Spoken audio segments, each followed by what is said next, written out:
এই যে খেলা হবে এই স্লোগান তো দিছিল শামীম ওসমান, তাই না? 24 তারিখের পরে আসো খেলবো, খেলা হবে, খেলা হবে।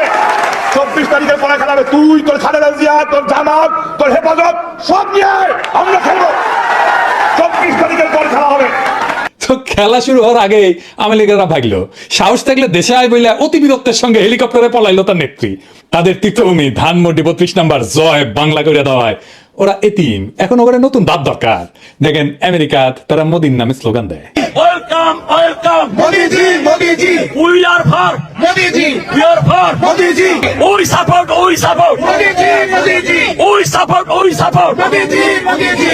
দেখেছেন? শুধু স্লোগান হইলে বুঝতাম যে মুখ ফুসকা ফট করে কয়ে দিছে, তা না, তারা ব্যানারও লিখে আনিছে। তার মানে এটা চিন্তা করে স্লোগান দেওয়া। দেখেছেন? দুনিয়ার কোন রাজনৈতিক দল আছে আর এক দেশের রাজনৈতিক নেতার নামে স্লোগান দেয়? নাই। আওয়ামী লীগ কি বাংলাদেশের দল না? তবে তারা কেন মোদির নামে স্লোগান দেয়? আওয়ামী লীগ কি তাইলে বাংলাদেশের দল তো না, ওরা মোদির নামে স্লোগান দেয়, ওটা ইন্ডিয়ার দল। তো মোদির নামে কেন স্লোগান দেয় সেটা বুঝতে হলে আপনার ওই হার্পিক মজুমদারের একটা ক্লিপ দেখা লাগবে ইন্ডিয়ান টিভি। অবশ্য উপরি হিসাবে আপনি দেখবেন বাংলাদেশ নামের এই ভূখণ্ডের উপরে, রাষ্ট্রের উপরে তাদের এই আওয়ামী লীগারদের কি বিপুল ঘৃণা। আগে শুনেন। প্লিজ প্লিজ একটা কথা আমি আপনাকে অনুরোধ করি, বাঙালির সাথে বাংলাদেশিদেরকে মেলাবেন না। বাঙালির একটা সত্তা রয়েছে, বাঙালির একটা আত্মমর্যাদা রয়েছে, বাংলাদেশিদের কোনো আত্মমর্যাদা নাই। দাদা বুঝতে পারছি আপনার বাংলাদেশি বলবেন, আপনি বাঙালি বলবেন না। এদের কোনো জাত নাই, এদের কোনো জাত পরিচয় নাই। এরা নিজের পিতার ঘর ভেঙে ফেলে, এদের কিসের জাত পরিচয়? কিসের জাত পরিচয় এদের? যে তার পিতার ঘর ভেঙে ফেলে, যে তার ঐতিহাসিক স্থান ভেঙে ফেলে, তাদের জাত পরিচয় কি? এরা যেই পাতে খায় সেই পাতে হাগে। আপনি তাদেরকে মুক্তিযুদ্ধের সময় কলকাতা তাদেরকে কি করেছে, ইন্ডিয়া তাদেরকে কি করেছে সব ভুলে গেছে এই বেঈমানের জাত। আমি ঘৃণা বোধ করি যে আমি এই দেশে জন্মেছি, আমি ঘৃণা বোধ করি। আমার কাছে মনে হয় এই দেশকে মানে এইখানে একটা যুদ্ধ শুরু হয়ে গেছে। এই যুদ্ধে এখন আমাদেরকে স্বাধীন করবার পালা। অস্ত্র হাতে নামতে হবে, এখানে গেরিলা যুদ্ধ করতে হবে, এখানে আমাদেরকে ট্রেনিং নিতে হবে। দেখেছেন? যুদ্ধ করবি, গেরিলা যুদ্ধ করবি। আবার তীর্থভূমি বাঁচাইতে আসলে উনি বুঝলাম ইনি সাহস আছে কি আছে আর জীবনে, মরে গেলে আড্ডি ছিঁড়ে গেলে তা না আসলে উনি না, তা আসলো না কে? কারণ ওই হ্যাডমটা নাই, কখনো ছিল না। 1971-ও হ্যাডম ছিল না, ইন্ডিয়ারে বাপ ডেকে নিয়ে এসেছিল, এখন ইন্ডিয়ারে বাপই টাকা লাগে। ওই প্রোগ্রামের অ্যাঙ্কার আবার বলে কি 1971-এর মতো ইন্ডিয়াকে সাহায্য করতে হবে। শুনেন। কিন্তু এবার কি তাহলে আবার ভারতের কাছে সাহায্য চাওয়ার দিন এগিয়ে এসেছে? কারণ এই মুহূর্তে দাঁড়িয়ে স্বাধীন দেশ যদি কোনোভাবে সাহায্য না চায় তাহলে একটা দেশ আরেকটা দেশের রাজনীতিতে গিয়ে সরাসরি নাক গলাতে পারে না। বাপরে, আমেরিকা থেকে 5 লাথি দিয়ে ডান্ডা বেরিয়ে পড়ে পেটে দিছে, আর ওই বাংলাদেশে আওয়ামী লীগ আবার ক্ষমতা বসে দিবি। ওরে বাবা, গোয়াত নাই সাম রাধাকৃষ্ণের নাম।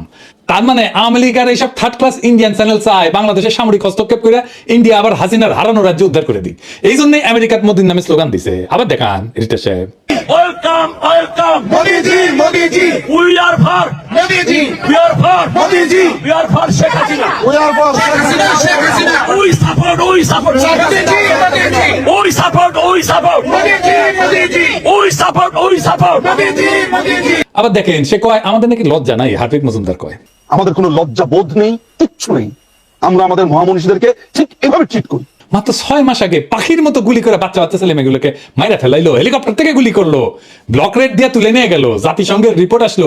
এর চাইতে বড় আন্তর্জাতিক প্রমাণ আর কি হইতে পারে? তাও ওদের লজ্জা নাই, বিন্দু মাত্র অনুশোচনা নাই। আবার উল্টে আমাদেরকে বলে লজ্জা নাই। কেমন জাউরা দেখেন। এইসব জাউরাদের জন্য গণতান্ত্রিক অধিকার চায় আবার অনেকে। ফ্যাসিস্টদের গণতান্ত্রিক অধিকার বা প্রোটেকশন দেওয়া হচ্ছে স্যার একটা সুশীল জাউরামো। একটা কথা আমাদের পরিষ্কার করে বোঝা উচিত, বাংলাদেশ রাষ্ট্রের ফ্যাসিজম বিচার করার আইন নাই। গণতন্ত্র সুশীলতা দিয়া আপনি ফ্যাসিজম ডিল করতে গেলে আপনি পরাজিত হবেন, লিখে রাখেন। আপনি মরিছেন ফ্যাসিস্টের সাথে সুশীলতা করতে গেলে মরিছেন। আমি কি সেটা আপনারা দেখা, এটা ছোট ক্লিপ দেয়া।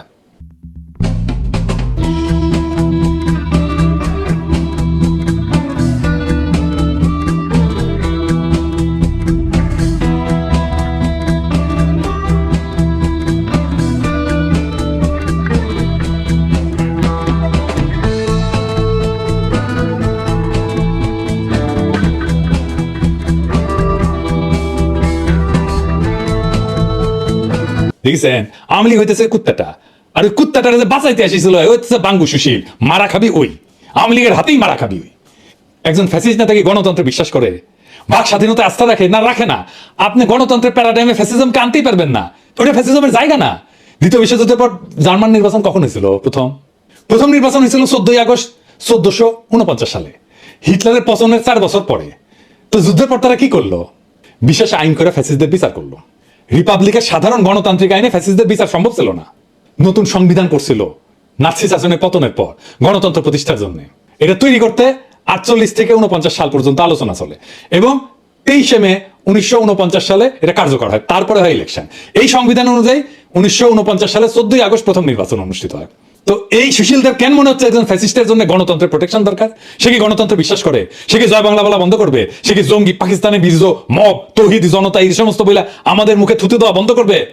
ফ্যাসিস্টদের গণতান্ত্রিক অধিকার বা আইনের প্রোটেকশন দেওয়া আপনার হচ্ছে সুশীল জাউরামো। মনে রাখবেন, ফ্যাসিস্ট বাক কেন কোনো স্বাধীনতাতে বিশ্বাস করে না। সে আপনার গণতান্ত্রিক উদারতার সুযোগ নিয়ে তার অগণতান্ত্রিক মতবাদ প্রতিষ্ঠিত করবে। এটাই ফ্যাসিস্ট। ফ্যাসিস্টের কোনো বাক স্বাধীনতা নাই, কোনো গণতান্ত্রিক আইনি অধিকার নাই। ফ্যাসিস্টকে সাধারণ নাগরিক বা মানুষ হিসাবে ডিল করতে গেলে আপনি বিপদে পড়বেন। আমাদের পরিষ্কার হইতে হবে যে উগ্র হিন্দুত্ববাদ আর বাঙালি জাতীয়তাবাদ একই জিনিস। উগ্র হিন্দুত্ববাদ আর বাঙালি জাতীয়তাবাদ দুইটাই ফ্যাসিজম। এই প্রেক্ষিত সামনে রেখা বইমেলার ঘটনাটা দেখে আসেন। এদের সব্যসাচীর টল দিল। সব্যসাচীর স্টল দেওয়া তো দূরস্থান, মুক্তভাবে ঘোরাফেরা করে কিভাবে ওই আমার বুঝে আসে না। তারপর কয়েকজন ছেলে সঙ্গত কারণে ভদ্র ভাষায় জবাবদিহি দাবি যখন করলো, সেই বাচ্চাদের চর মারলো, জয় বাংলা স্লোগান দিল, সামনে এই সাহস করতে আসছে।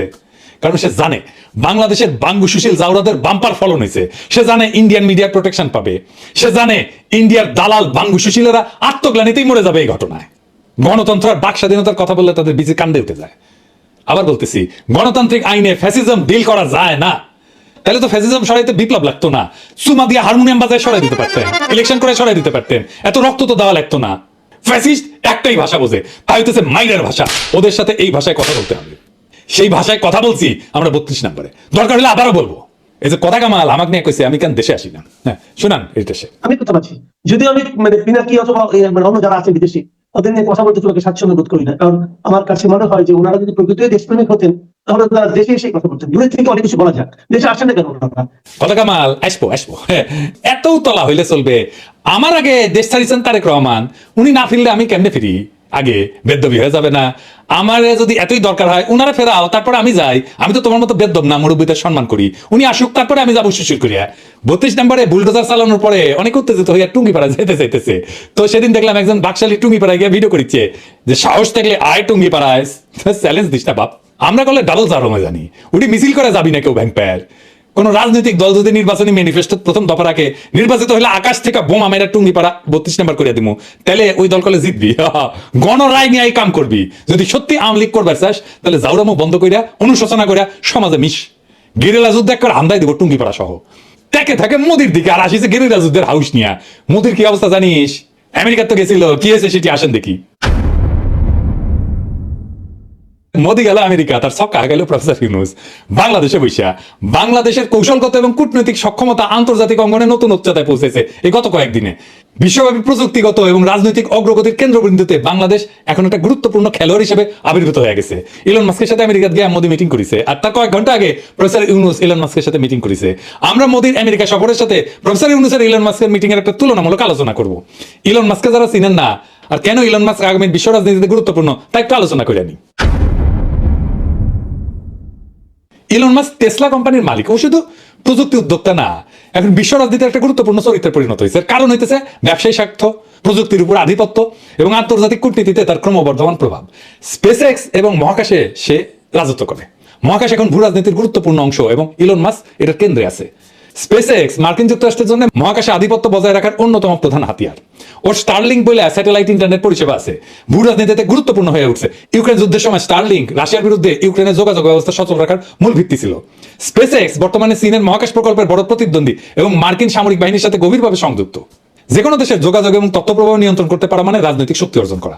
স্টারলিংক এখন বিশ্বজুড়ে স্বাধীন ইন্টারনেট সংযোগ দেওয়ার একটা গুরুত্বপূর্ণ হাতিয়ার। এটা এমন একটা প্রযুক্তি যা সরকার চাইলেও পুরোপুরি নিয়ন্ত্রণ করতে পারবে না, ফলে এটা ক্ষমতার ভারসাম্য বদলে দিতে পারে। এই জন্যই ইন্ডিয়া এটা নিতে চায় না। বাংলাদেশে জুলাই যদি স্টারলিংক থাকলেই নি, তাহলে আমরা আরো 7 দিন আগে হাসিনাকে জয় বাংলা করে দিতে পারতাম।